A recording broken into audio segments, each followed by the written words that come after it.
자, 백세의 건강은 뇌에서 장내에서 시작한다. 장의 박테리아에서 결정이 된다. 우주에서 지구를 보면 인간은 보이지 않는다. 지구는 어둠 속에서 번쩍이는 수많은 전사에서 둥글게 빛나는 점처럼 보인다. 지구에 가까이 다가가서 보면 사람들이 여러 다양한 장소에 흩어져 사는 것을 알 수가 있다. 도시는 환하게 빛나는 작은 점에 불과하다. 어떤 사람들은 대도시의 밀집하에서 살고 어떤 사람들은 시골에 듬성듬성 흩어져서 산다. 싸늘한 북부 불판에도 살고 열대림이나 사막 언저리에도 산다. 설령 우주에서 보이지 않더라도 사람들은 지구 곳곳에서 산다. 더 가까이에서 인간을 보면 한 사람이 하나의 세계이다. 이마는 바람이 부는 작은 초원이고 발금지는 건조한 황무지, 너는 짠맛이 나는 바다, 장은 신기한 생물로 가득한 가장 신비롭고 넓은 숲이다. 인간이 지구에 사는 것처럼 인간의 몸에도 생물이 산다. 우리 몸에 사는 생물의 현미경으로 보면 어둠 속에서 반짝거리는 작은 점처럼 보인다. 우리는 수세기 동안에 강대한 세상을 탐구해왔다. 세상을 측정하고 동물과 식물을 연구하고 삶에 대한 철학을 만들었다. 거대한 기계를 만들고 달에도 다녀왔다. 오늘날 신기록을 발견하고 싶다면 우리 몸 안에 있는 작은 세계를 탐험해야 한다. 몸에서 가장 매혹적인 대륙은 역시 장이다. 장만큼 많은 생물이 사는 곳은 없다. 장 연구가 이제 막 본격적으로 시작이 되었다. 끊임없는 새로운 발견이 가득한 새로운 붐이 일어나고 있다. 유전자를 해석할 때 비슷한 매혹적인 붐이다. 이 붐은 금세 가라앉을 수가 있고 더 큰 붐의 전조일 수도 있다. 과학자들은 2007년에야 비로소 몸속의 박테리아 지도를 그리기 시작했다. 박테리아 지도를 위해서 수많은 사람들이 온갖 신체 부위를 면봉으로 채취당했다. 입안 겨드랑이 이마 대변을 분석하고 생식기 이 점막도 검사했다. 검사 결과 그동안 무견 상태로 여겨졌던 부위들이 미생물이 가득한 것으로 밝혀졌다. 폐가 대표적이다. 폐 안에도 그렇다는 거네요.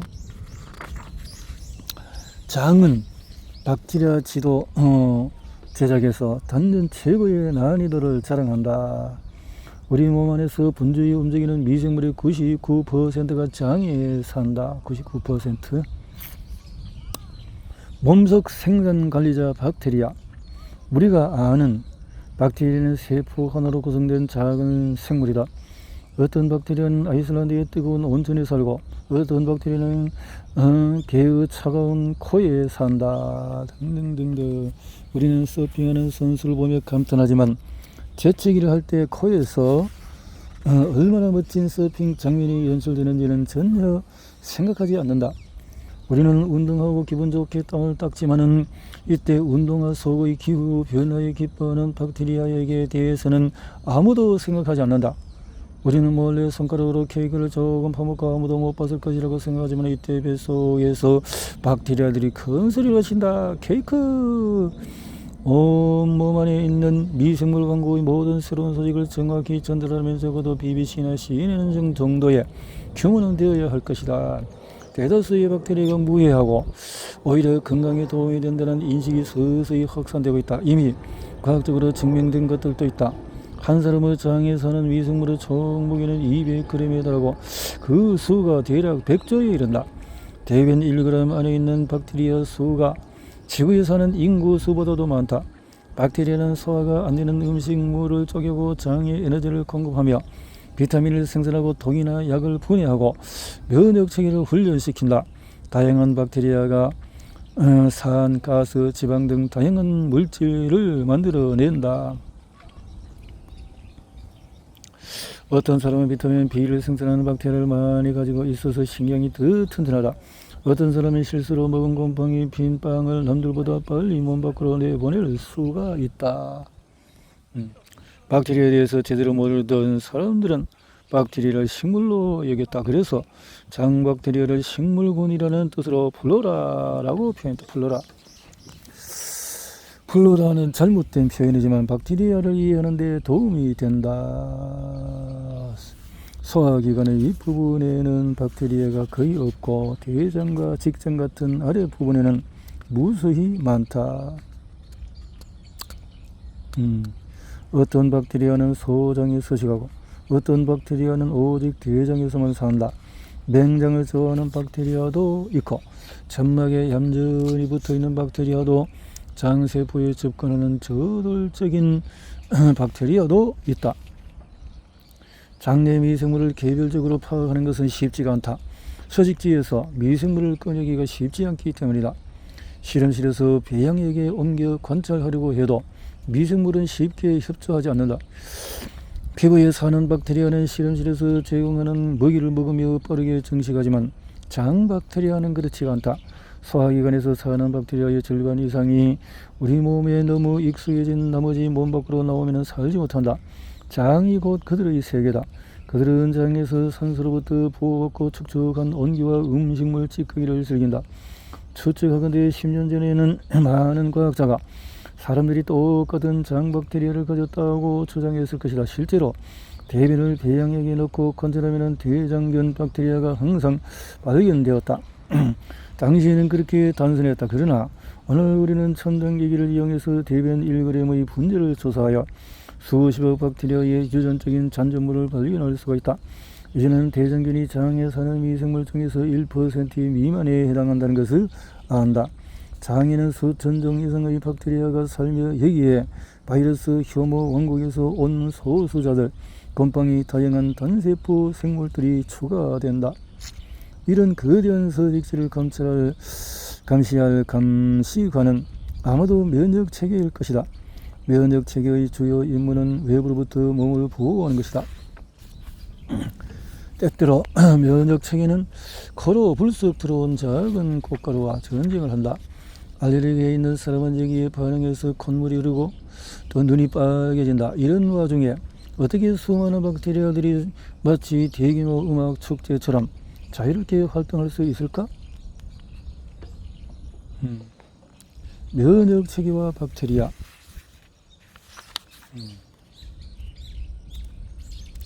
우리는 하루에도 몇 번씩 죽을 고비를 넘긴다. 암세포가 자라거나 곰팡이가 피기 시작하거나 박테리아에 깔아먹히거나 바이러스에 감염될 수가 있다.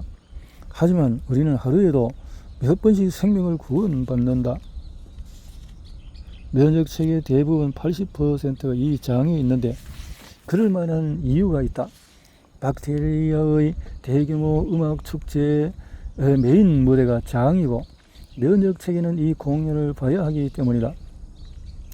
박테리아는 장 점막이라는 정해진 공간에 머물며 장세포에 위협적으로 접근하지 않는다. 면역체계는 이 안전한 공간에서 박테리아와 사이좋게 상호작용하며 박테리아가 몸에 해를 끼치지 않도록 통제한다. 이런 식으로 면역세포는 다양한 종류의 박테리아를 만나고 익힌다. 장에서 만난 박테리아들 나중에 장 외부에서 만나면은 면역세포는 재빨리 대처할 수가 있다. 면역체계는 장에서 신경을 곤두세워야 한다. 우선 방어 본능을 눌러서 많은 박테리아가 장에 살도록 하는 동시에 군중 속에서 위험한 박테리아를 색출해야 한다. 장 박테리아 모두에게 일일이 안녕하고 인사를 한다면 300만 년은 좋게 걸릴 것이다. 면역체계는 안녕하고 인사만 하는 것이 아니라 합격 혹은 죽는 게 낫겠다라는 말도 덧붙인다.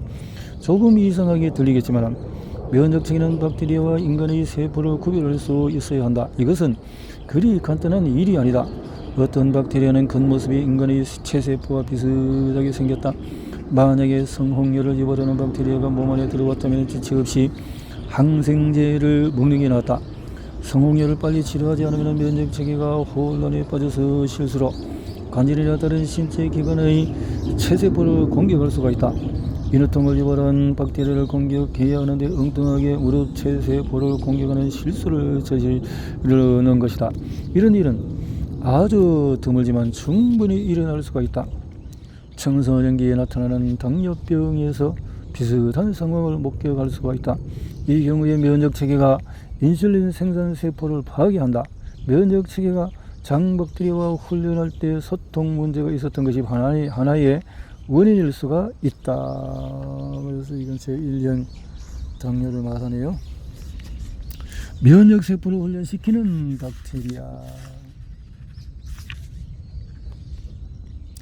우리 몸 면역세포의 소통 문제와 혼동사고에 대해서 매우 엄격한 체계를 가졌다. 아군인지 적군인지.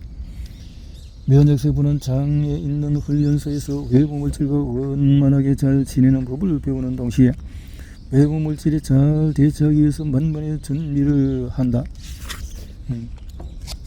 면역세포가 헷갈리기 쉬운 까다로운 훈련이 있는데 바로 수혈이다. 적혈구 표면에는 박테리아를 닮은 단백질이 붙어 있는데 면역세포가 적혈구를 박테리아로 착각해서 공격할 수 있지만 다행히도 특급 훈련을 받은 덕분에 자기 혈액은 공격하지 말아야 한다는 것을 배웠다. 만약에 내 몸의 적혈구에 A형 항원이 붙어 있다면 A형 혈액을 가진 다른 사람의 혈액을 자기 혈액으로 인식해서 안전하게 받아들인다. 오토바이 사고나 출산으로 큰 소리를 이것은 혈액에 대해서 조금 더 깊은 연구들이 요즘은 우리 혈액형 이상으로 또 그 안에 관리가 있는 것이 200가지 이상이 있다라고 하는 연구도 있으니까요.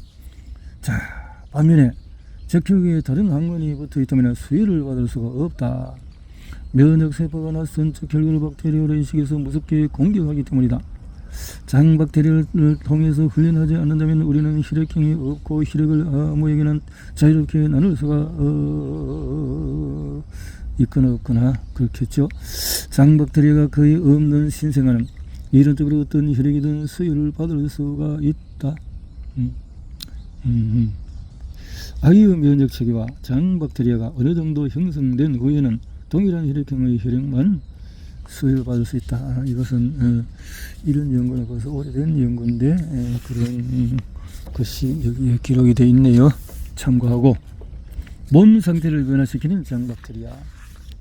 박테리아 역할을 한마디로 표현하면 섬세한 튜닝이다. 박테리아는 종류에 따라서 면역체계에 아주 다양한 영향을 미친다. 어떤 박테리아는 면역체계를 더 관용적으로 만들기도 하고, 예를 들어서 평화적인 중재를 담당하는 면역세포가 많이 생성되게 돕거나 콜티선 같은 항염증제처럼 세포에 작용해서 염증 반응을 완화시킨다. 박테리아의 섬세한 조정 덕분에 면역체계는 덜 공격적이고 온화해진다. 이것은 박테리아의 아주 똑똑한 전략이다. 면역체계의 공격성을 낮춤으로써 장에 박테리아가 정착할 기회도 많아지기 때문이다. 최근에 인간을 포함한 어린 척추동물의 소장에서 면역체계를 자극하는 선동가 박테리아가 발견되었다. 이 선동가의 등장은 다음과 같이 추측을 남긴다. 소장의 박테리아 수를 적당히 유지하는데 이 선동가가 도움이 되지 않을까? 면역체계가 소장에 있는 박테리아를 적대적으로 대하면 소장이나 박테리아가 별로 살지 않을 테고, 그러면 소화할 때 방해가 되지 않아서 좋을 것이다. 선동가는 소장 점막이 아니라 육모에 붙어 있다. 그런데 대장균 같은 위험한 병원균들도 육모를 선호한다. 만약에 병원균들이 소장 육모의 자리를 잡아갔을 때 선동가 박테리아가 이미 그 자리를 차지하고 있으면 어쩔 수 없이 육모를 포기하고 투덜리며 다른 곳으로 갈 수밖에 없다. 이것을 프로바이오틱스의 선점 효과라고 부르기도 합니다. 뉴욕 실험실의 무균쥐에서 첫 번째 답을 찾을 수 있다. 이 쥐들은 세계에서 가장 깨끗한 생물이다. 무균 상태에서 제왕절개로 태어나서 무균 상태에서 멸균된 먹이만 먹고 자랐다. 무균쥐처럼 무균인 동물은 자연에서 살 수가 없다.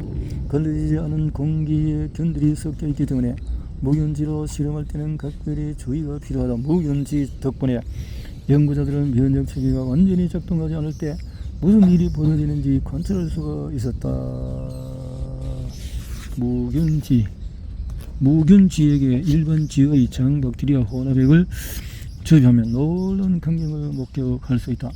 제2형 당뇨병 환자의 박테리아를 주입하면 얼마의 당 대사에 문제가 생긴다. 비만한 사람의 장 박테리아를 주입하면 보통 체중인 사람의 박테리아를 주입했을 때보다도 훨씬 빨리 비만이 된다. 또한 무균쥐에게 각각의 박테리아를 주입하고 각각의 박테리아가 어떤 작용하는지도 관찰할 수 있다.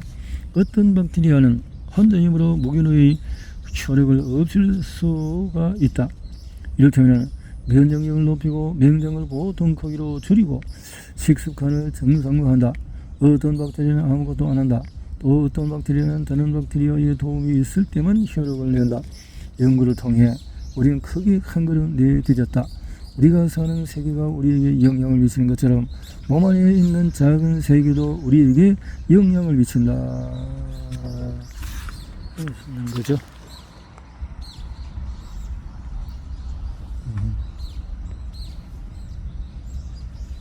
그래서 장위생물에 대한 것들이 이 면역에 영향을